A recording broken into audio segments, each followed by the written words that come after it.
Good evening, everybody. Hello, my name is Jerome from Signature Cruise and Travel, powered by Travelution, And, which is our host agency. Welcome to another training, and this is my lovely wife. and my name is Innocencia, and I want to say welcome to this training. Looking forward to meeting some people, but we have a very exciting training for you today. Well, with that, let's go ahead and share our screen. One second.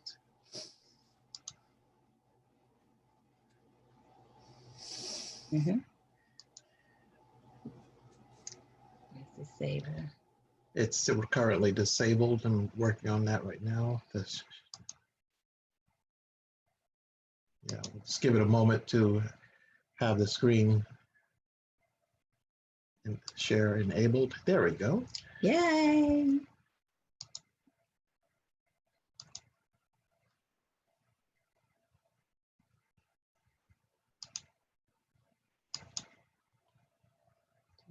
Uh-huh.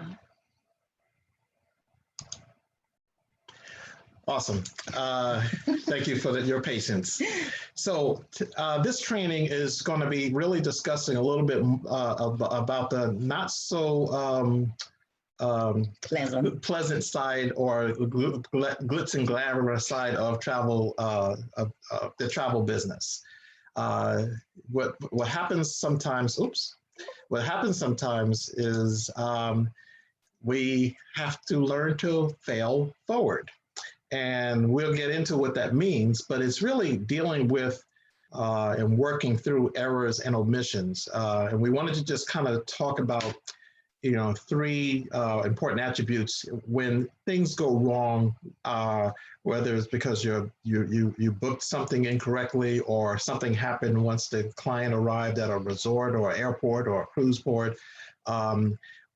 Those experiences when the client picks up the phone and gives you a call gives us an opportunity to really work with our clients to get this situation resolved. And oftentimes when we're referring to fail forward is if that it's a result of us making a mistake in the booking, we can learn from those experiences and develop procedures accordingly. So with that, we're just going to discuss a little bit about failing forward.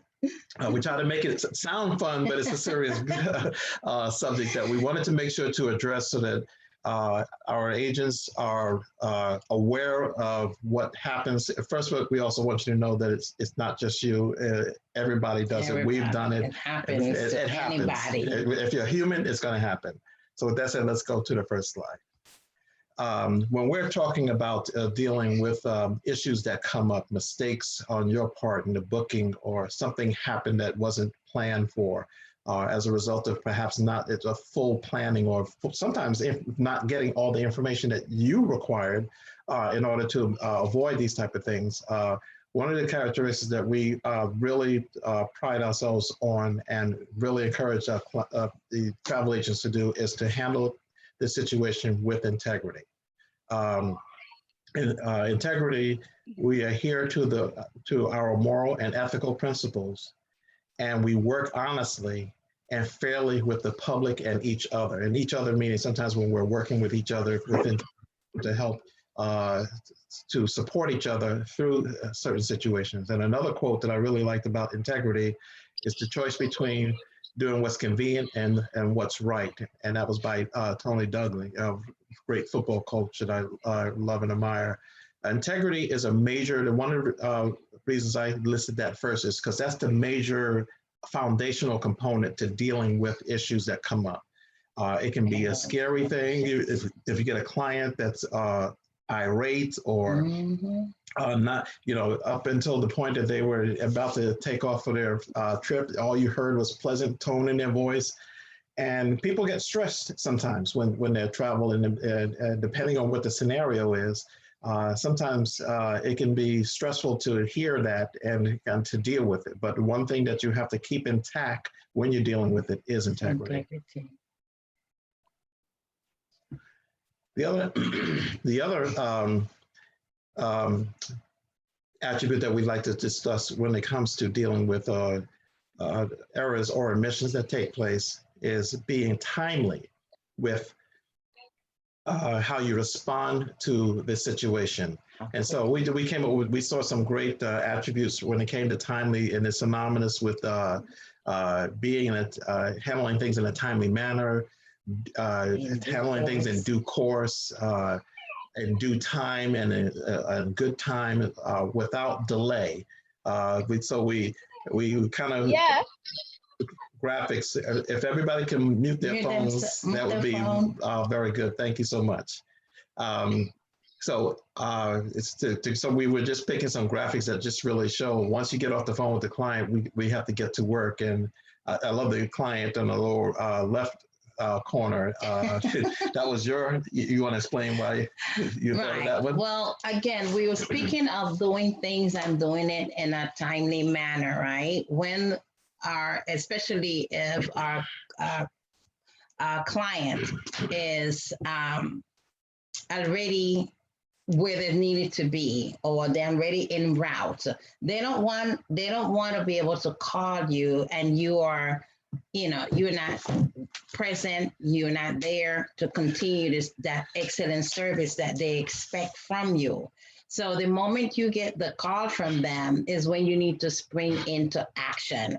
If you look at the little man with his, he's ready, he's on the phone, and he has all of those things happening. But in his mind, I have 24. That 24 is like, okay, this is his 24 hours. I need to get this done. I need to handle what I need to handle, and I need to do it right now. The one and the little man on the left, if you look, he's trying to pull back or to hold back time, right?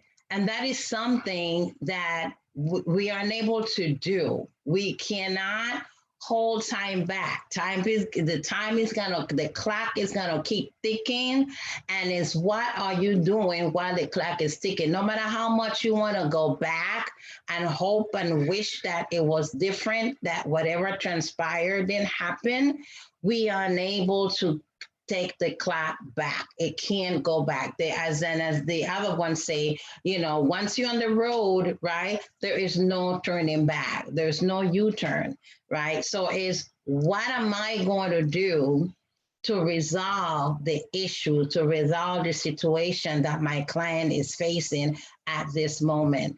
And that's why it is important for us to realize you can't go back. You have to move forward. So hence, again, fail forward. You mess up, something went wrong, you keep it moving, but you do what is right for your client.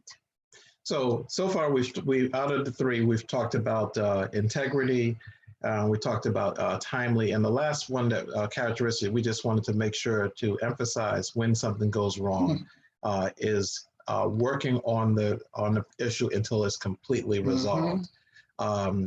So you want to get a note that says, well done, Chris, did his best to make sure the client work was completed quickly and efficiently. You show up well when you're able to handle a situation all the way through, and you make sure you don't just make a few phone calls and say, I'm done. You're not done until you get that confirmation from the client that they're satisfied and they can move forward. And sometimes satisfied doesn't necessarily mean it was completely resolved in the sense to the way they would want that issue to be resolved. But just knowing that you were there to help and assist with the situation goes a long way. And we have examples of it that we'll bring up share with you along the ways that's happened to us, because while if you are doing the level of business that we're currently able to do now, you can't always get it right 100% of the time. But the key is to try to get as close to 100% as possible.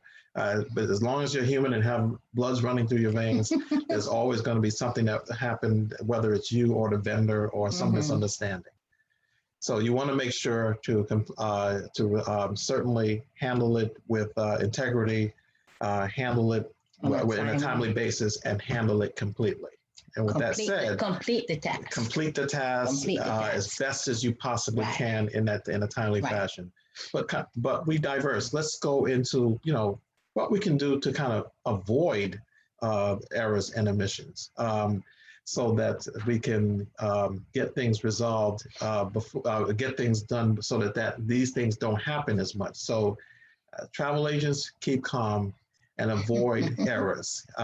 So one of the things that we wanted to talk about was avoid by checking your work. Now, I know this sounds kind of academic, but sometimes what happens, we can get so busy, or if you're working as a travel advisor part-time, you might even get distracted, things of that nature. And that's happened to me plenty of times, especially if I'm working between several clients at the same time on a given day. It's before you send your proposal out, before you while you're doing the booking process. Whenever I'm booking, for instance, someone, whether it's a flight, cruise, or all-inclusive, whatever it might be, when I'm handling the client's money and their credit card transactions, I try to put everything on else aside, and I just make sure sometimes I have a clients that have multiple credit cards information on file, making sure I'm charging the right credit card, because you don't want your fail to be somebody else's bounced transaction, or they go to the supermarket and they can't get something because you used a card the wrong card, things of that nature. So it's definitely all in the details. So please check your work, be thorough about it. I do it over and over again. I find things that I needed to correct, and I'm glad I caught it before I sent the client a proposal, because sometimes the information I might copy, if everybody does, you may copy a proposal from one proposal to that you sent to somebody else, and you sent it to this person, and then you forgot to change something in there, the name, and then especially a price, and then they come to expect it to be that lower price for the other client, and you have to admit to them, I did a copy and paste error type of thing. So those type of things, while everybody knows it, it's really when you respond quickly and let people know, hey, that was my mistake. It's really this. It's really a key and important to handle things with those three attributes that we're talking about. The next item we'd like to talk about is include all vital information for a fully informed booking decision. So to avoid these errors or omissions that can take place when you're booking a client, especially if it's for instance, a destination booking where you're booking their flight, their car transfers, and their resort, and perhaps their excursions and insurance. These are the type of things you want to make sure that you've given them all the vital information that they need to make an informed decision when they are booking. Because there's been times where in the learning curve, as we learned how to be better at travel advisors, I left out key information, and fortunately, the client called and asked for that information, and what that I've left out of the proposal. Every time that happens, what I've done is, what can I do to make sure that this type of information is in there moving forward? So I typically have some sort of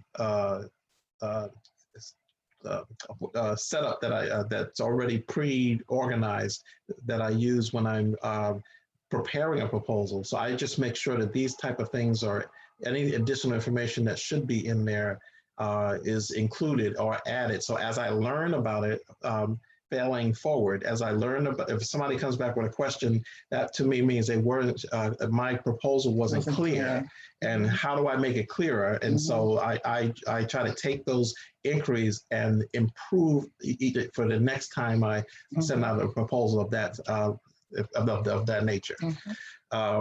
Is a booking adequate for all travelers? And when you're talking to your clients and they ask you about booking a trip with them or a vacation for them, you are definitely you're going to be asking key questions about what do they want out of the trip? Who's traveling? Are there any special needs? Are there any vegetarians? All of these things are good to know, so that I know that are there any vegetarians? I added that kind of question, or special needs or food. I usually say, is there any special needs or food requirements that I should be aware of? Because sometimes if they're a vegetarian, and I just recently had this, a whole family was vegetarian, I had to make sure that the resort had adequate vegetarian meals available. Some will have a small allotment of that, and some will be very good at that. And so when you know that the whole family, or they are primarily vegetarians, are going to be traveling. That's the type of questions I ask the resorts before I present the resort to the clients, so that, because sometimes they have just like a little side thing just as an option, but then there are people that's all they eat, and so you want to make sure they have a variety. And so those are the type of things that the reason why I ask those questions. So I've actually asked, do you have any special needs, or including any food needs as far as food goes. And that's come out of past experience where clients actually asked for that. And so I ask it forward so that they don't have to ask me about it. And you can also avoid errors through thorough research for the travel proposal. Are all the needs and details covered? When you're talking to your client about a particular vacation, what I do is I'm taking notes as they're talking to me, so that because typically I'm working with multiple clients, and so I use those notes and I usually check them off to make sure that each of those things are covered. So it's good to just make sure that you're not causing an error because you're not looking through and researching the trip thoroughly.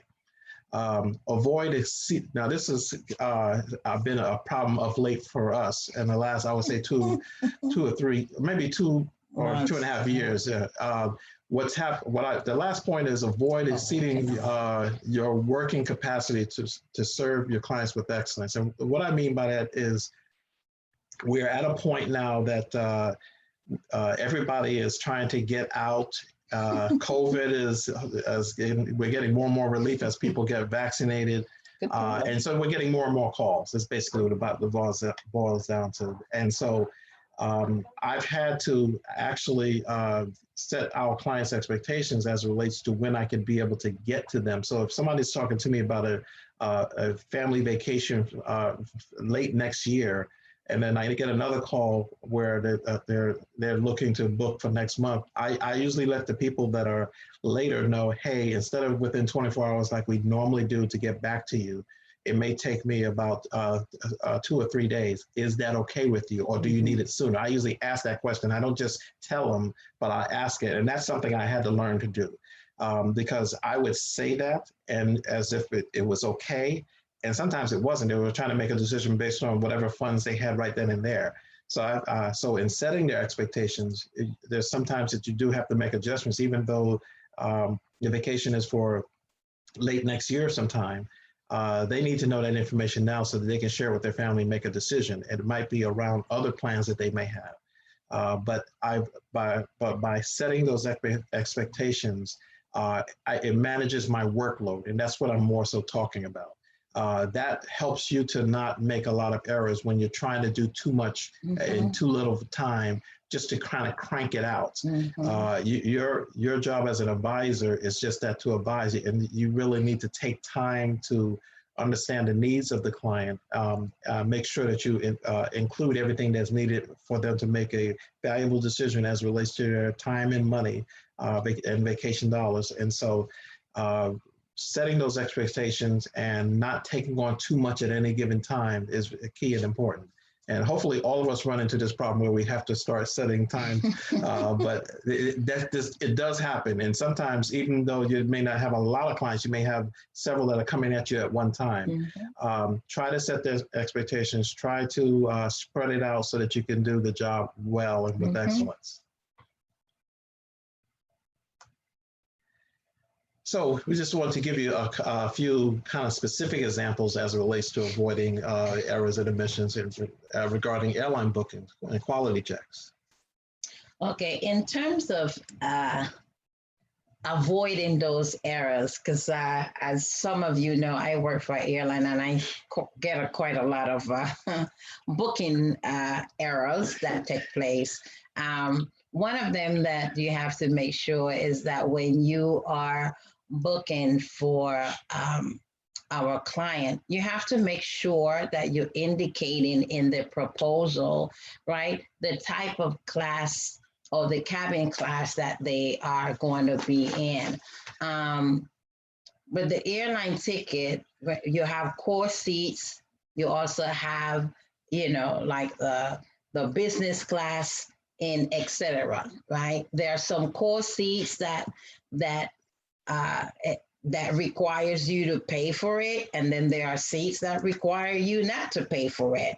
So you have to make sure that whatever the class of service is that you are booking for the client, that they are aware of what that is, right? Because you don't what it includes, right? Because you don't want to be able to send them a proposal with something in their mind they thinking is one thing, and then you turn around and say to them, oops, I'm sorry. I mean, again, owning up to your oops is great, but if you do the research to make sure that you are providing the proper information to them in the proposal from the beginning, it will avoid the oops, right? And then baggage policy, I can't emphasize that enough. It is critical, especially if they travel in internationally, right? It is critical that they know what the airline baggage policy is.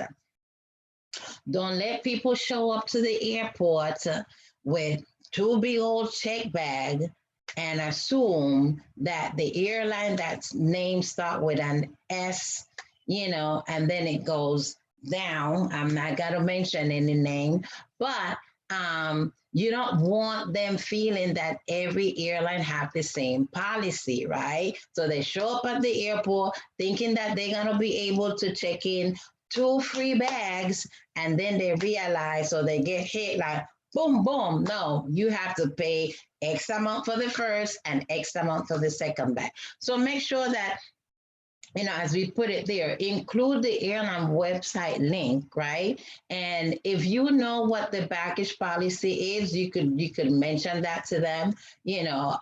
One free check bag is included with your airfare, or whatever the case may be. But make sure that you are giving the client as much information or as much access, right, to where they can find this information for themselves, right, if need be.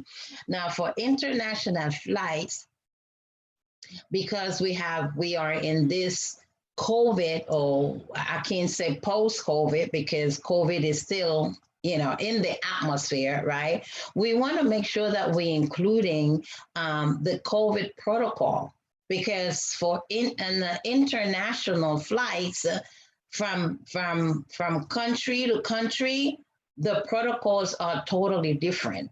So you don't want your clients to get to the airport to find out, because they don't have the COVID required tests that they need, right? Because everybody need a a PCR test, okay?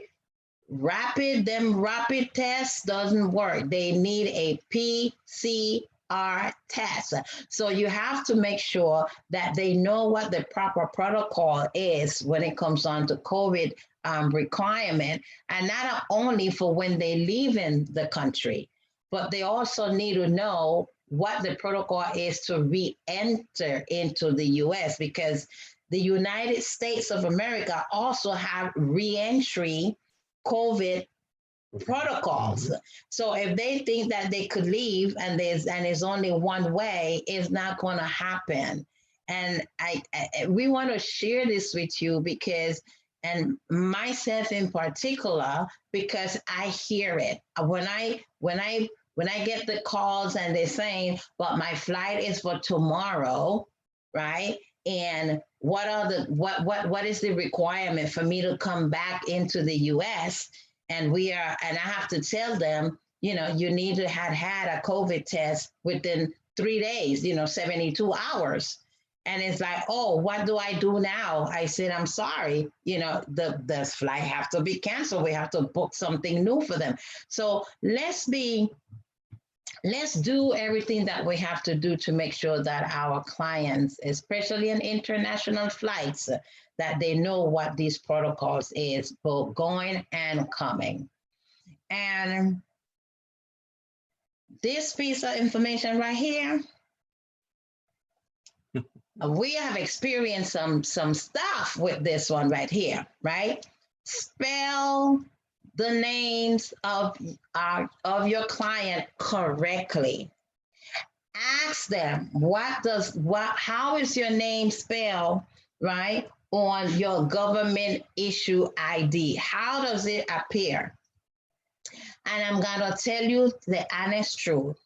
We have gotten individuals who have sent us the name. We ask the question and they send us the name. They put it in writing, and we go ahead and everything is booked the way they gave it to us. And then lo and behold, somewhere down the line, they call us and they say, "Oopsie, my name is not spelled that way." And we were like, "Wait a minute." And that's why it's important for us as travel advisors to make sure that everything that you get done, you get in writing. Because even in these situations like this, you did what you have to do. You make sure that they handing it or spelling it themselves, right? They sending the information to you. Situations like this happen. And when it happened and you are able to go back to your documentation, your email, or whatever it is that they sent to you, confirming that the spelling was correct, then you don't have to be the one that has to deal with it. Because if a name is spelled incorrectly on a airline ticket, there is a $50 fee to make that change. Or more.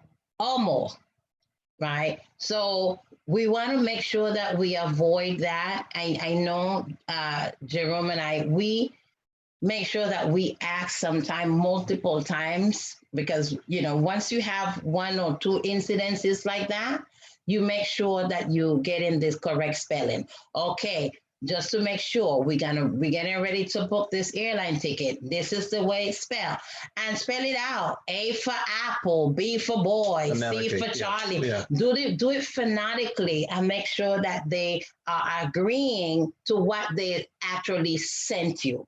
Because sometimes when we type, some people have fat fingers and they might type something and they may type a letter that they really don't want to type, and you have this document in front of you. So double checking and making sure that it's spelled the way it's spelled, because people spell name, you have Steven spelled Steven, then you have Stefan, Ste, Phen. So things like that, just make sure that we are getting the correct spelling so that when they get to the airline, they don't have an issue where they're telling them they are unable to board the plane because the name on the ticket does not match the ID, whether it's their license or their passport.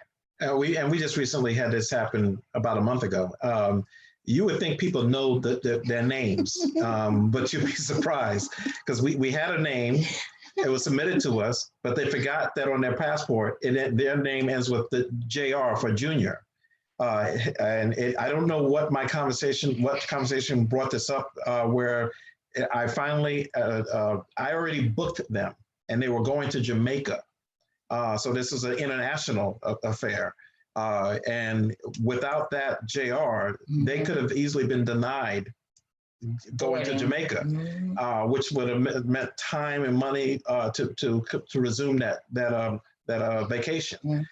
Something of which they could say it's your fault. And so that's why it's important that you check your work. Whenever people give their names to me verbally, I will text them and say, this is the name that I have, that I will be using. And I ask them to please respond approved or confirmed. That way I have it in writing, not just verbally. So just to go back to the cabin class, there's economy and then there's economy. Depending on the airline, it could be economy main class or just economy where it's full of restrictions. You can't even bring anything but your personal. So these are things that are going to cost your clients extra money if they're not aware, and they may come back to you and say, why didn't you tell me? So these are the things that I'm trying to help you to avoid baggage policies that they're not aware of. Then they get to the airport, and now they got to pay extra money to get their bags with them, and usually more, because now airlines are asking you to register your baggage before you get to the airport. Otherwise, it's even more money. These are things that they're going to potentially come back at you about, even though it's not necessarily your fault. And clients do have a responsibility to be aware of things, but as their advisor, they're expecting, there's an expectation that you're going to give them the vital information that is needed. And so that's why we wanted to make sure to share these type of things. And the reason why we said include the website link, and that's with other things as well, as to make sure that they have the up-to-date information. You've done your part in giving them the resource for the up-to-date information. So depending on what the situation is, when it comes to baggage, they may have told you 2 bags, but they decided to have 4. What's the policy? Well, you've given that in your proposal to them, a link so that they can, a link that says like American Airlines /baggage. When they click on it, it gives you all the information about the baggage. And so you've done your part to give them the up-to-date information or the reference to it. Right. So these are things that are key, that we're kind of pointing to these things out, because it's either cost money, time, cancellations, and all of this bounce backs to you. And then the effort and all the extra time you have to spend fixing what could have been correct from the beginning. So even with resorts, depending on the conversation that you've had with your clients, you got to make sure a lot of resorts are adults only or family friendly only. I almost made this mistake when it came to Rio Montego Bay. Rio Montego Bay, as I think it was like 3 years ago, was a family friendly resort. Now Rio Montego Bay is adults only. And somebody asked us about it. It was a group trip, a family, I think it was like a family reunion. They were asking about having a family reunion. And one of the ones I know that I have sent clients to for years as families was Rio Montego Bay. I didn't see the news. Typically, I try to keep up, but there's so much to keep up about. But it's rare that you hear a resort change entirely from a family-friendly resort to an adult resort, or vice versa. So when I heard of, I happened to be checking for, I think what it was is when I was going to make a recommendation for that family to travel there, I knew they had small kids. So one of the things I did was check to see, well, what are the facilities like for the small kids, so I can sell them on this particular resort, because their kids will have just as much fun as the adults. Well, it turns out that there was no kid lands or no babysitting services. I'm like, what's going on?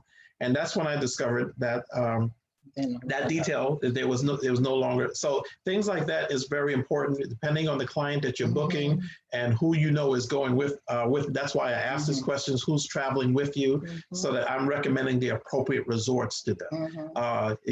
Resorts, some of them have a lot of them have on-site COVID testing. Some of them are free, some of them are not. I usually try to let my clients know in advance. So again, they're financially planning in advance for these events. Some resorts are all-inclusive. Some are European plan. European plan simply means that you're only paying for the accommodation. All foods is separate. Some are breakfast only. When you go to places like Aruba and those smaller islands, there are very few all-inclusives. They have a few, but a lot of them are European plans. And when you get to know about these destinations, oftentimes they want you to be immersed in the destination. So they don't really encourage all-inclusives. They want you to go out and experience the towns and eat in the local taverns and things of that nature. So invest in that economy. So that's and Hawaii is like that. Hawaii doesn't have all-inclusives. But Aruba and I'm trying to think of Turks and Caicos, there are some all-inclusive, and then there's some European. What we're just saying is make sure that you do your homework so that the client doesn't arrive there on a certain budget and realize that they don't have, and some of these places are expensive. quite expensive to eat daily. And so these are things they need to know in advance that will kind of kick back to you. So even things like make sure your clients know, and I only learned this about recently, this happening, that they check out at the front desk before going to board to the airport transfer to avoid delays and extra costs. We had a client that in Mexico, they were in the lobby. They came from the room, went to the lobby, and went straight to the airport transfers to get on and they thought nothing of it. And they actually missed the airport transfer because the airport transfer wouldn't let them board because they needed a special little sticker set from the front desk saying they don't owe any charges to the resort. The resort doesn't want to let anybody go until they know that everything has been paid up. If you did a spa treatment and you're escaping before paying, they don't want to have to chase you for that. So they hold you kind of captive. Yeah. And so what happened with our client is they actually missed their transfer. And they had to actually take a cab, $100 cab to get to the back to the airport after going to the front desk and taking care of things. But yeah, tough. But the good thing is, again, when we spoke previously about building relationships, right, and building relationships with BDMs and the vendors, right? But even though that happened to them, we were able to make contact with one of our BDMs. I'm not gonna put it out there, but he was able to contact one of our BDMs, and he was able to rectify where they was able to recoup the money from the transfer once we explained the situation to them. So, but again, it's just making sure that that your client have all of the necessary information so that those type of things won't happen. Absolutely. The other thing is ADA compliant facilities and rooms for clients with special needs. Most hotels do have ADA compliant facilities, but not all of them, or not to the degree that it's not every area. So if you have a client in this picture that is in a wheelchair and finding themselves at the resort and can't get to certain venues within the resort because that resort is not really fully adequate for that. These are things that will be very disappointing to a client. These are things that, one of the things, as I said earlier, I ask, is there any special needs, including wheelchair, and the wheelchair for the airport or the resort or wherever they're traveling, or even cruise.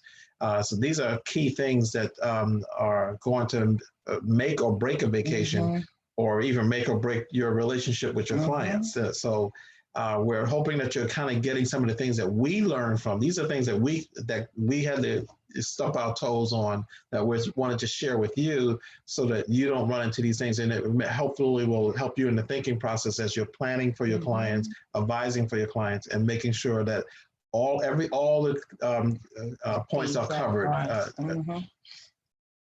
And I just want to say something real quick about ADA compliance, because some places or some resorts or in a hotel will say to you, yes, we are ADA compliant.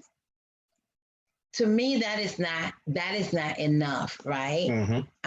Because you really need to know what is the specific need of your client, and make sure that whatever that specific need that your client have is something that the resort or the hotel or wherever it is that you send in your client to, even on cruises, right? You have to make sure that they will be able to have the resources that they need based on their specific situation. Because somebody could be in a wheelchair, but they're in a wheelchair because, let's say, they broke a leg or something, right? Not necessarily because they aren't able to walk, right? Somebody could be that they need crutches, right? And so all of those things, you have to make sure that that they are there. Some people just can't stand up, right? So you have to make sure that they have, whether it is the tub that is a roll in, that they could roll in with the wheelchair if that's what they need to do. So you again are the advocate for your clients. So knowing every single thing, somebody telling you I need a wheelchair, that is not enough, because they're going to say to you, I need a wheelchair. You will need to get a little bit more specifications of what is happening so that you are able to take the information that was given to you by your client and be that advocate with the resort. Okay, my client need a wheelchair. This is the reason why. And then that way they have everything notated, and they are making sure that whatever room, or cabin that your client need is up to the ADA compliance that customer or that client needs. And sometimes the wheelchair can be for something as simple as can't walk long distances. Mm-hmm. So they can walk, Mm-hmm. but they just can't walk long distances. Now, now, as I was thinking about this when my wife was talking, when we first encountered this, we realized that some people don't really want to discuss their special needs, but you got to know, and you can't really, just to make it clear, you can't force people to tell you. No. All you can do is ask. In general. Now, if they give you something like a wheelchair, what oftentimes the airlines, when I'm booking airlines, they'll ask is, do they need it to go all the way up into the plane or just to the gate? These are key things that they need to know, because that would mean if they needed it to go up to the gate, that means it's because they can't walk long distances. Right. But they can walk the jetway into the plane. Right. So there's a difference in service that's involved. Right. And so when somebody says I need a wheelchair, I'll ask them furthermore, do you need it all the way into the plane or just to the gate? These are key questions, but please keep in mind that what we have found that depending on what the scenario is, clients sometimes don't want to tell you what their disability are. Right. So one of the ways that you don't want to pry, but if they say to you, I require XYZ, you could your follow-up question would be, is there anything in particular specific you want to advise me in reference to whatever they indicated, right? Your wheelchair needs, so that I am able to service you better, right? Because the thing is that you want to make sure that you are servicing them with excellence. You want to make sure that they are getting everything that they ought to get based on their disability. Again, some of them they don't want the long distance. So if they're asking for a wheelchair, but they could walk, but not long distance, then the possibility exists that they really don't need to be in an ADA compliant room, right? Yeah. Because an ADA compliant room,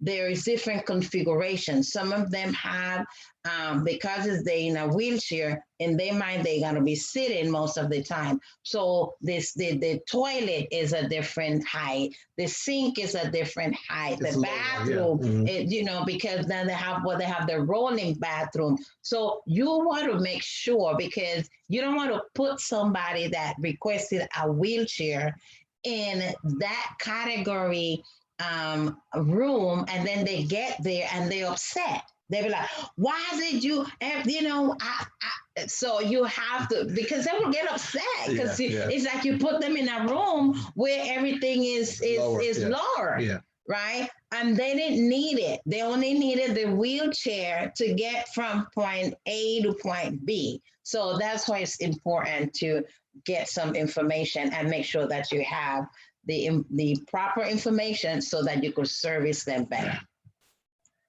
So even with cruise bookings, the quality checks can include things like COVID protocols. COVID has really put a huge spin on the travel industry as a whole, but certainly a greater responsibility to travel agents. We have to be well versed in this area or know where to send clients for that information to get the information.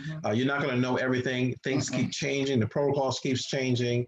That's why in another training we did, I suggested sending, if you're going to Jamaica or Mexico, wherever country it is, including your proposal, and even in your itinerary when you're sending, or after you finish booking the client, the link for that country's tourism board, because the tourism board usually has the latest information about what's required to get in and out of that country. And so that takes that off of you because you provided that information through that link, as opposed to not providing them anything at all, not warning your client about, hey, there are some protocols.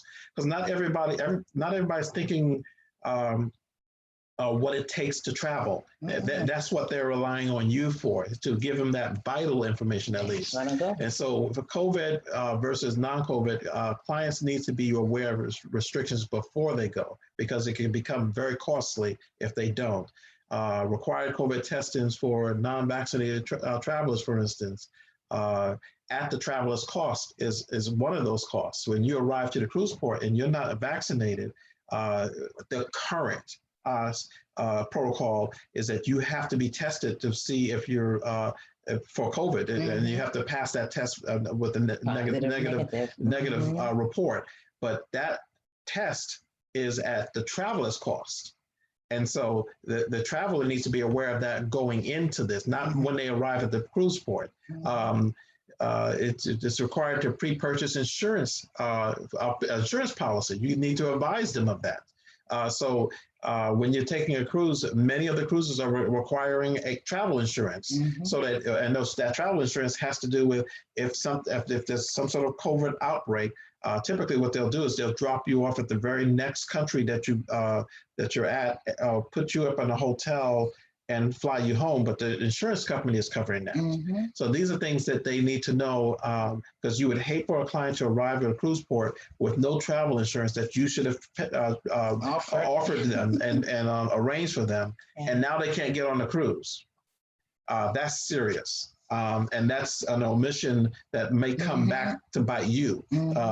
So again, there are certain things that you expect the clients to know and understand, but as advisors, we can't advise them on just the money part that benefited us, but not the stuff that will keep them out of additional expenses, especially unplanned expenses.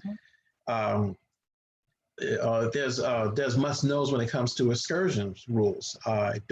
Don't get kicked off the ship at another country. We just saw this in the news. I don't know if you've heard, but there was a couple that was kicked off of a ship. We won't go into names and brands and things of that nature, because they were not vaccinated. And the rules for unvaccinated cruisers is that they have to go on an excursion that's provided by the cruise line. They can't just get off the ship and go wherever they want in the country.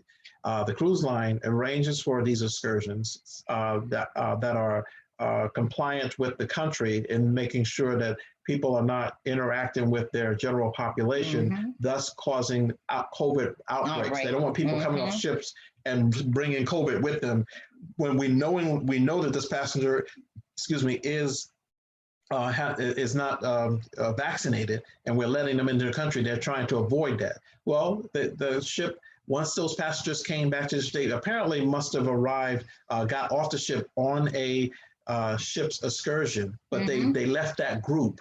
They branched out on their own from that group. That wherever they was going, I don't know all the details, but they were with a group that was purchased and booked through the cruise line, and they decided to venture off. They decided to break the rules, and so when they came back to the ship, it was reported that they were not with the group.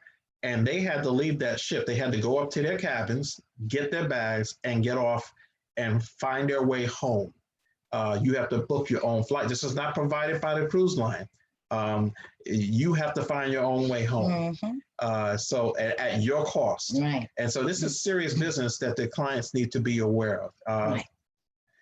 And then there are different types of special needs cabins, and we learned that as well. We didn't realize it. We thought a special needs cabin was a special. Oh, I said seeds. Sorry, I see. I see this misspelling. I apologize about that. That's special needs cabins. I apologize. Um, Special needs cabins can be a partial special needs cabin or full special needs cabin, and different cruise lines have different categories of. So partial is like just that you have wider doors to be able to get your wheelchair through. They'll have that available, but nothing else. The room is fine because essentially that's typically for people that can walk, but they just can't walk long distances. Right. So they use their wheelchair to get around the ship and get in and out of their rooms. But once they're in their rooms, they don't need lower furniture or a special a toilet that, or even a rolling toilet. And then there's full special need cabins where you can roll into the cabin. You can roll into the shower. The shower is like you can take the wheelchair and roll into the shower and take your shower while you're seated. Or in a special seat that they have in there so that you don't have to step over anything. And there's space to basically get into the bathroom with your wheelchair because you really can't walk. And so those are special things that are key when it comes to booking as it relates to cruising.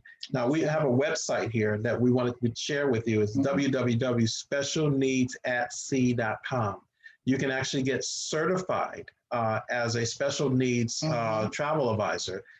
We actually, once you complete the course, you actually get a certificate and a logo that you can put on your website. We have it in our signature line of our whenever we send emails out on a business.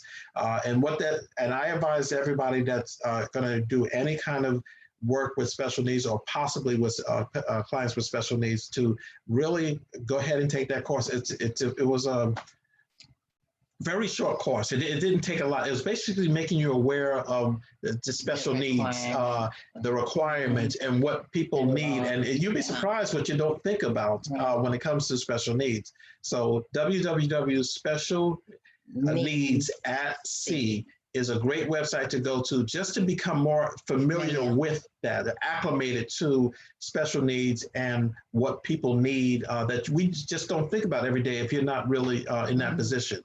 So we highly recommend that. Right.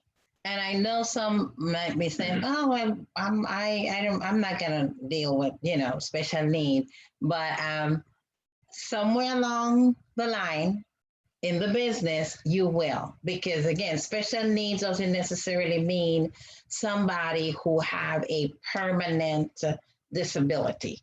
It could be a temporary disability.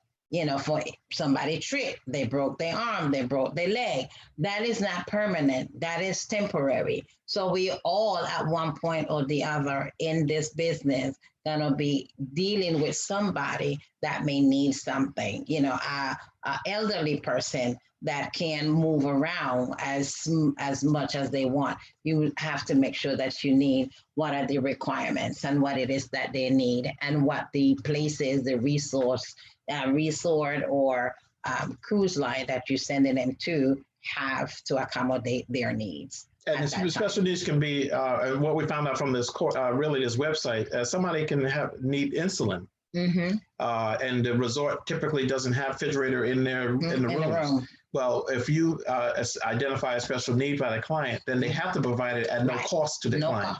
So these are things that we found out through that website and through the training. There are things that you can demand for people.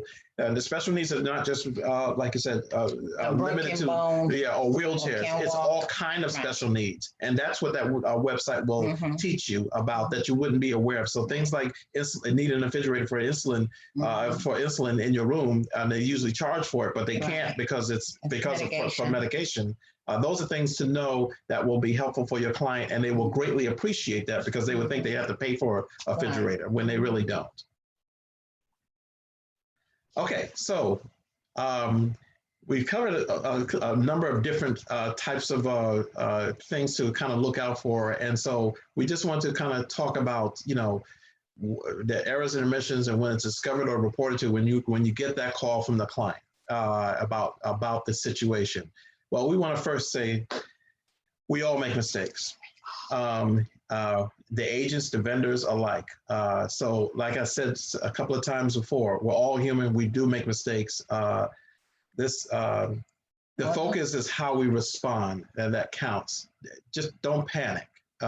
It's hard. It's difficult to deal with. It can be stressful, depending on if your client is yelling at you or not. And you can't take it personal, because essentially they're just in destination, going to the destination or wherever it might be, and they just want to fix. And they're calling on you to help them. And so don't take it personal. Don't panic. Let's respond. And that's what's really going to count overall. Just be calm and work on it. So we typically start off with expressing some level of sympathy or regret, and we really want to show empathy. And identify or acknowledge how we're going to be able to help. And so once you kind of express with confidence that you're going to look into this, you're going to work to get this resolved for them, you're showing that sympathy. That's the calming down effect. That's we got you effect. But make sure you set expectations. You don't quite know, depending on the situation, you don't quite know what the outcome will be or what the resolution will be. So make sure you'll let them know, hey, I will call management to see what can be done. We'll do everything we possibly can. We can't promise anything, but we'll do our best to make sure we can resolve this as best as possible. I love the words "I can't promise" somewhere in there, so that it's clear that you're not saying I'm going to fix it. Right. You're going to work your best to get as close to a resolution, as desirable resolution as possible. But make sure you set those expectations. That's going to be key before you get off the phone with them. Because if you have to come back with something less than what they desired, they're already at the point of, okay, well, this may or may not work out. If you leave that out and you come back to them, they're expecting fix, and now you got to tell them, no. This is what I could do. It's a harder letdown. It's the best way I can put it. So set those expectations is key. So at that point, work on the fix. Get the help that you need from the in-destination management, whether it's the resort or the airlines. Speak to your BDM. And BDM, for those that are new to the industry, that's business development manager. Those are usually managers that are working with the company that you booked with your client, that is designed to help you, the travel agents, and work with their company. They're like the in-between between the company and you. And so they are able to facilitate a number of things. And we just ran into an issue just this past weekend with another resort here in Florida, where the client called and they said they had certain problems with their room. And the first thing they said was, don't send anybody here. And we're like, what are you talking about? That's a great resort. What's the problem? And they gave us a few of the problems that was taking place.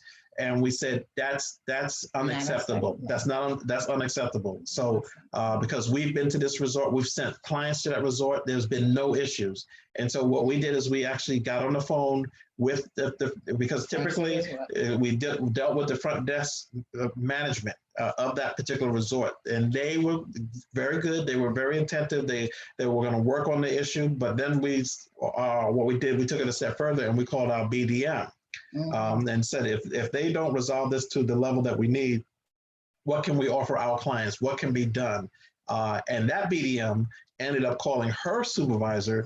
And before I can call that resort back, there were 3 or 4 emails and calls to that resort about just one room amongst hundreds of rooms. And apparently the resort was very busy. But there is a certain expectation that clients have, especially when they're paying top dollar. And so the BDM was able to offer amenities to the clients. They were immediately attended to by several people, from maintenance to the cleaning staff to the management staff, to make sure that the situations was addressed. So we made several calls. Now, this is just a resort stay here in Florida, but we take it seriously because our reputation is on the line. We recommended the resort to them. and now there's fails that they're calling about, and these are well-traveled and VIP clients of ours. So the thing was that they felt good that we were addressing it. And there was something, there was something else that happened, and it was a missing shower curtain. So they didn't notice there was no shower curtain in the room, and so they said they text us and said this. They actually took a picture of the shower, saying there's no shower curtain here. And so they said we're going to go to dinner first, and then we'll go to the front desk to see about it. Well, when I saw that, I called front desk, spoke to manager again. And I said, we need to get this resolved before they even come to the front desk. And within a few minutes, the client texted me saying, you must have talked to somebody here because they found us at dinner and said everything has been resolved already. So that's the type of stuff that even though things go wrong, when you are attentive about it, timely about it, and handle it with integrity. And we didn't have to yell at the staff there. We're all there servicing the same clients, sharing clients that we're hoping to make happy. So the other thing that you can do is definitely speak to your Travelution support team, whoever you're working with Travelution, see what they can do. Call us, call the back office. You're not alone in this. Right. You're in business for yourself, but you're not in business by yourself. We have a reputation where we are powered by Travelution, which means there's power behind what you do. And so it's to all of our best interest that all of our agents are doing their best to serve their clients with excellence so that we can grow as a community, business, and family. Well, I just want to say, while he goes to the next slide, I just want to just say something about this incident too. When the call came in, the tone of the conversation was, don't send anybody else here. But by the end of the conversation, it was like, don't send anybody here. You know, we want to check out. We're going to check out early. We don't think we're going to stay here. Lo and behold, you know, they stayed the length of time. And they stayed the length of time because we were proactive, right? We were on top of it. And that's all sometimes that's all your client wants. Sometimes they want to be heard and they want to know that even though they pay for everything, you don't have to do nothing, right? Because you're going to get your commission. But it's beyond the commission. And that's why we keep saying we want to say that and we're going to keep repeating it. It's not about the commission that you're going to get in that moment. It's what happened after that. So the fact that we were able to call the resort, contact our BDM, got management involved, and they were able to resolve the situation. What could have been a horrific and a terrible experience, an epic fail, right? Yeah. An epic fail. When everything was said and done, it ended up being something different. And I'm looking at that little picture that is there, right? We get the call and you're like, oh my God. Hands in right? like, oh Lord. I don't want to have to deal with this, right? But somewhere along the line, because you are the advocate, you got to get up. And by the end of this whole situation, now you have a cape because you became the Superman or Superwoman. You became the person who helped resolve the issue. And that's all we are saying. If something happens, do what you need to do to get your clients what they need. You are their advocate and they must have a great experience. To try to get the fix done within 24 to 48 hours or sooner when appropriate. Or update your client with a progress report. If you don't know if you're still working on the situation, keep the client up to date. Yeah. You've been so it's important to do that so that it shouldn't be that they're calling you what's going on. You should be in a reasonable time, depending on the scenario, give them progress reports. This is the time that you must put in on your advocacy hat. you're the advocate for the client, whether it's a vendor or otherwise. So make sure that you're advocating for them the very best way you can. And again, get help if you need it. If you're new to the business, that's okay. We're here to support each other. And so please speak to the, whether it's the manager, the BDM, someone within Travelution that's brought you in and that's working with you, and even the support team back at the office if it comes down to that. Follow up and follow through until the resolution is finalized. Don't just say, fix it, okay, I did my part and leave it. Finalized to me is when the client, I can call the client and say, is everything okay? Don't let the client feel alone in the situation. Make sure that there's some level of, is there anything else I can do? And the word is no. So we have that little graphic where we try, and sometimes that didn't work. When I called the front desk, that didn't work. I actually had to go to the BDM for that example that I worked on, and because the front desk can only offer but so much as far as compensation, because we asked, well, what can you do to compensate them for? And they were talking about what we can put on a credit on their account so they can go to spas. And I'm like, no, what can you do? This is your fault. And so when we spoke to the BDM made some offers, and they sent them things at that resort to just let them know, hey, we're trying to rectify the situation and make you feel good that we're trying to address this until you get to that success. So success is when you can ask that question, is there anything else I can do? And they say, no, you did the best you can. We can work with this, whatever that answer might look like. So keep that in mind. So the outcome and the failing forward, meaning the learning from all of this, the results often equals the clients for life with a greater respect for you and your services. You show people when they see you during adversity handling things with integrity, with that timely fashion, and dealing with things until the completion, showing empathy and you're caring for them. When you show up in the bad times and walk them through it, it's almost a welcomed experience afterwards, of course, not during the extra time. And you typically have clients for life because they know they can trust you. Exactly. That's where that integrity part comes in. They know they can trust you. And in this world, there's not a lot of people that you can say that about, especially when it comes to business. So this is an opportunity for you to show up. And so, but it's also key because we didn't go into the legal aspect of errors and omissions. There are errors and omissions insurance policies. There's a umbrella one that's for the agency, because we want to be covered for when it comes to things like lawsuits and other actions that might come against a travel agent, and that can happen. So it's key and important that you document. What did she say? What did I say? Document. Because you never know where you'll need that information. I've run into that situation where I was able to look back at my notes from months before when I had that conversation about what you needed for this cruise, and you never told me that you needed a wheelchair, but you show up with one, and then they actually had to kick my client off the ship, not kick him off, but couldn't accommodate them. So they had to leave the ship and fly back home. Right. And they had to pay extra to get on a flight to get back home, because it's a one-day decision to fly back home. But I was able to document. I had documents that indicated that they never asked or mentioned that. They didn't get in the form. So they never answered that question on the form, and we clearly asked it, and they didn't put it there for whatever reason.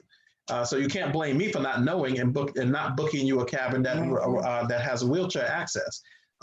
If it comes down to it, inform the Travelution management of the incident so that they're not caught off guard. If somebody is ever trying to take any kind of action, don't leave Travelution management by surprise finding out something. So if it's severe enough, let management know about it with Travelution. We're here to support you, but we need to know what's going on. Now, sometimes when minor things happen or major, we'll offer an incentive for the next vacation. Hey, I know you had a horrible time with this situation. I'm glad we got it resolved, but now this is what we do personally. You don't have to do this, but it just kind of seals things because it's always interesting when I offer it to hear the reaction. When I say, next time you travel, I'm going to send you a $25 gift card towards your next trip that you book with me, and then I pause. Oh yeah, great. Yeah, we'll be using that next year or next month or that's nice. And that means they're not going to come back to you. And then you have those that will say that is not necessary. Yes. You did exactly what you had to do, and we thank you for that. So everybody's not the same. There's just 3 different categories of individuals when it comes on to that. Absolutely. But most of all, in the failing forward part, use this experience as a foundation for system and procedural innovations. Every time something like that happened, when I first started with the travel agency, I wasn't asking, do you need a wheelchair?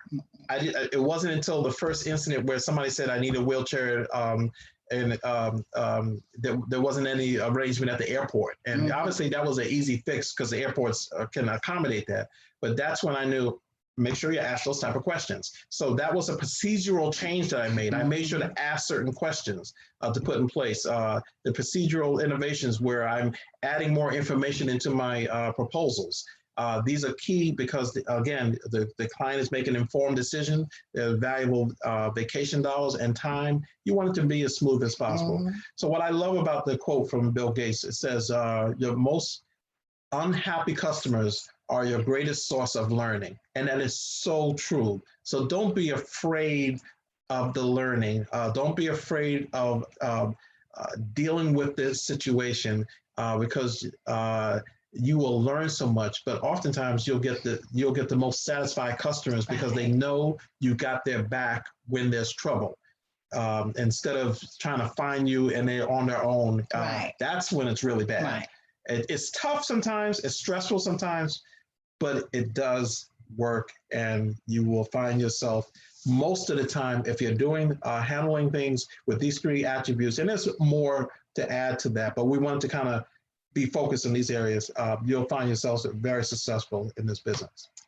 The bottom line is don't bury your head, right? Don't bury your head in the sand. Just if something happened, own up to it, right? Remember the person and remember the reason why the person came to you in the first place, right? They came to you because they felt that you were somebody that was full of integrity. They came to you because you found yourself trustworthy. They came to you because they felt that you would be able to give them, the best experience and the best service that you possibly could. So when things don't go right, when it doesn't go 100 or the way that you or the client will want it to go, just stand up. Don't bury your head in the sand. Nobody likes it. Nobody wants to hear it, but stand up, right? And do what needs to get done so that at the end of everything, right? Just like we're saying, thank you for listening to us, the client will be able to say, thank you. Thank you for standing up. Thank you for being our advocate. Thank you for going to bat for us. Thank you for, despite all that transpired, we did had a great time once everything was resolved. Right. That's what we want to hear. So thank you. Yeah, thank you. Earn that thank you at the end of the incidents. That it's a great rewarding experience when you've earned that thank you when it started off with, oh my gosh, I'm in trouble. Thank you all. Thank you for listening to us today. Have a great one. Have a great one.